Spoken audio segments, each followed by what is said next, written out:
Once try to prove that social media is good or not. Which is better to start?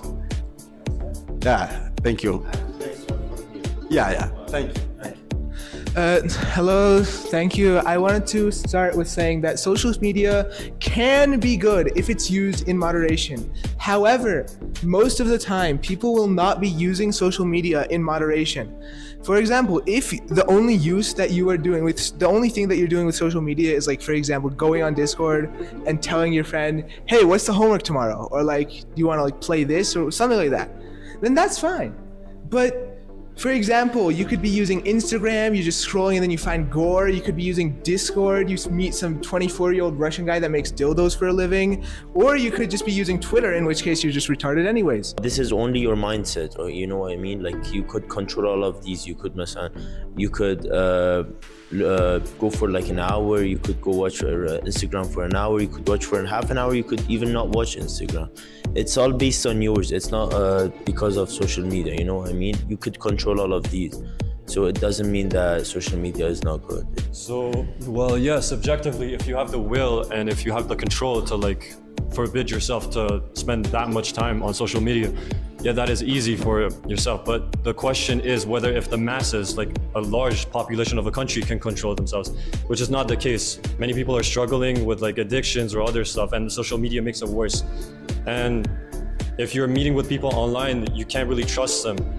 And maybe you're in a really bad spot and you share your secrets, you overshare, and then you share it with the wrong person. That could end up pretty badly. If you go to Instagram and other social medias, you see there are many, for example, likes, followers, and dislike, yeah. Some people that say likes are the sign of the values, yeah.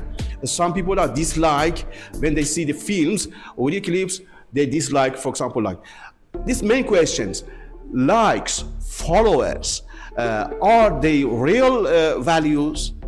Yeah, this is, for example, main questions. Who can answer? Yeah. I personally believe that likes and followers, they're fake, because the things that people post on social media are only the things that they want you to see. They are not the things that you see day to day. I agree to his point. From my opinion, the likes and follows should not be really taken into consideration. Well, a person who doesn't get enough likes or follows as they expected may think that they aren't worth it, which really may depress them, and whenever they post, they're really anxious. They're like, what if this doesn't get enough likes, or what if this has too many negative comments on it?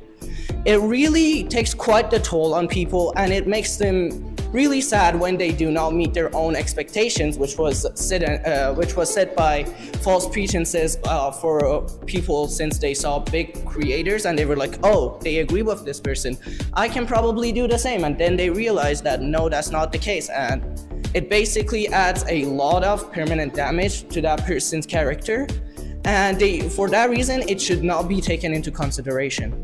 So you talk about how likes and negative comments can affect a person's health, but researchers such as the Trevor Project have shown that they decrease suicidal rates by 40%. And what he said about people posting what they only want you to see, that's what the job of an influencer is. That's what they're supposed to do. They're supposed to influence a big community to create a bias towards specific ideas, to create a healthier community, to create connections. And when you talk about how meeting people online can be dangerous, social media has proven, there's been research done by the Pew Research Center in Washington that has proven that social media preserves almost 80% of weaker ties, which means distant relatives or friends you don't talk to often. Social media is the sole reason that we keep in contact with these people. And if you guys want to sit here and talk about how social media is negative, I know most of you personally, you all use social media on a day-to-day basis.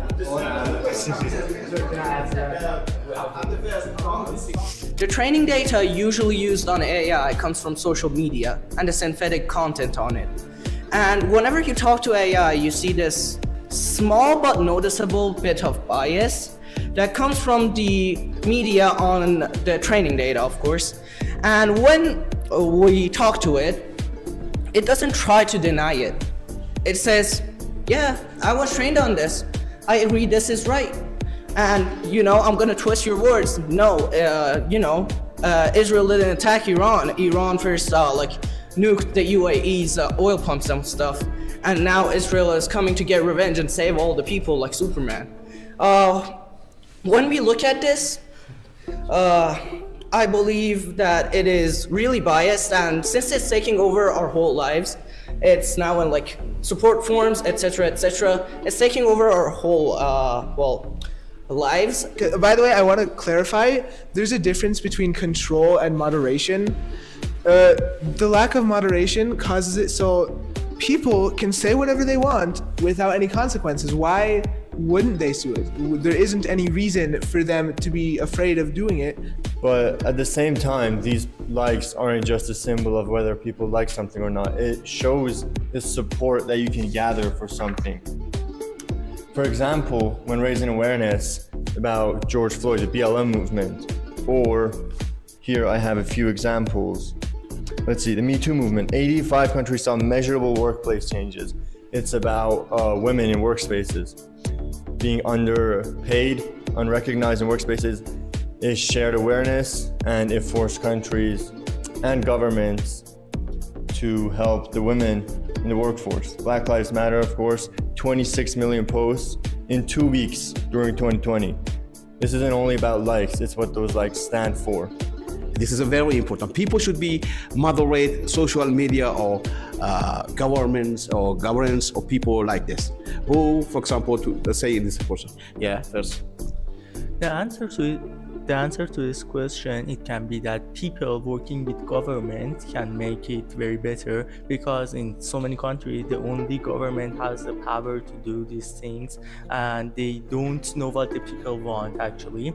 If people work with the government and communicate about this subject that they are so important in nowadays life, we can know how to use AI, how to use social media, and what is usable for the learning, connection, or creativity, and what is not important, and we can ban it. And it can help our communities to go faster toward everything, toward being better people and having a better communities. Social media it's always controlled by the government. It's always controlled by the authorities, and they promote what you want to see. They promote what they think is good for the people. Like, say if you go on the algorithm, you see lots of videos.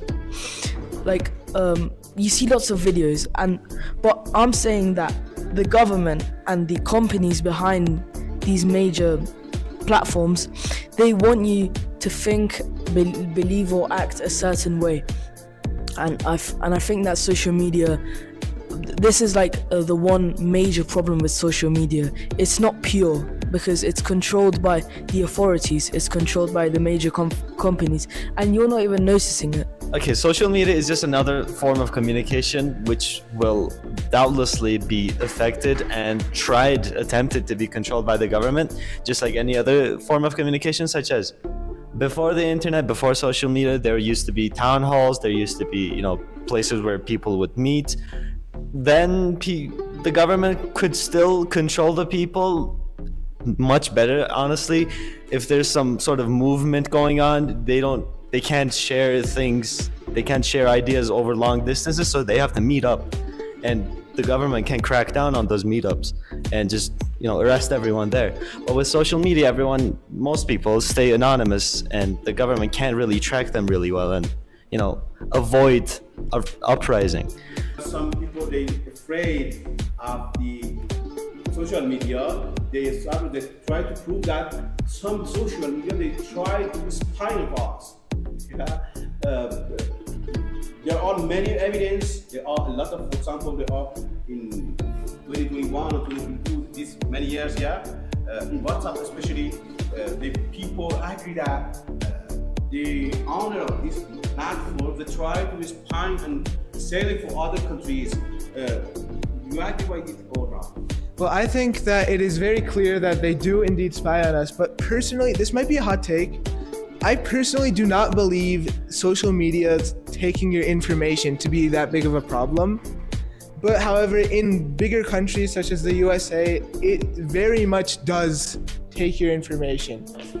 Well, it's not even as indirectly as Elias said. Sometimes it's really direct on how they collect data. For example, TikTok. It's just from your likes and how many seconds you spent on a video. They collect data of what you like. There was even like a study done that they even recognize the pattern of your keystrokes when you're like typing on your keyboard. It is that to that extent. This is why we have problems with like US banning TikTok, or like Temu and Shein even using their data as like their customers' data, my bad. And this is the extent of the situation. It's not even as indirect as, oh, my phone heard me. Like, you're kind of skeptical of it. It's as direct as that.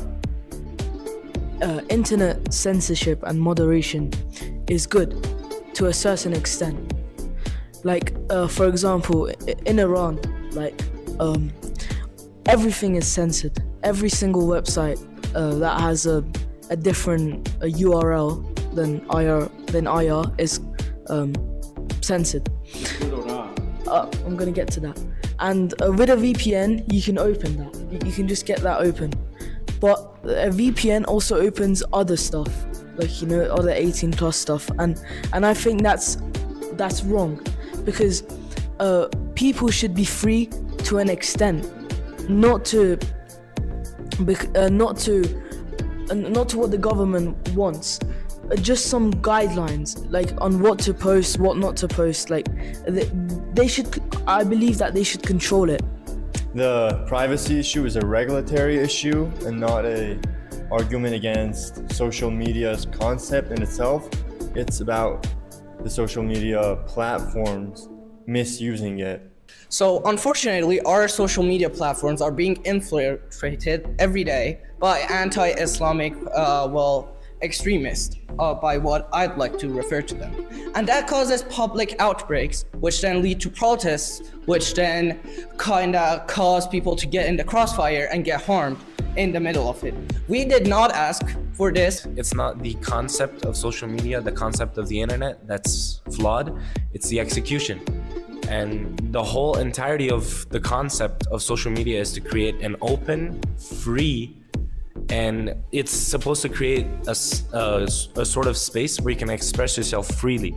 Now, when you go against that idea, when you go against that philosophy of what social media was supposed to be, by adding more and more restrictions, you're flying the system more. You know, as we can see with TikTok, they're not based in America, but the American Congress still has power to pressure them into doing what they want. American companies, obviously, they have to follow what Congress wants them to say and wants them to do, because they can be taken down or restricted within America.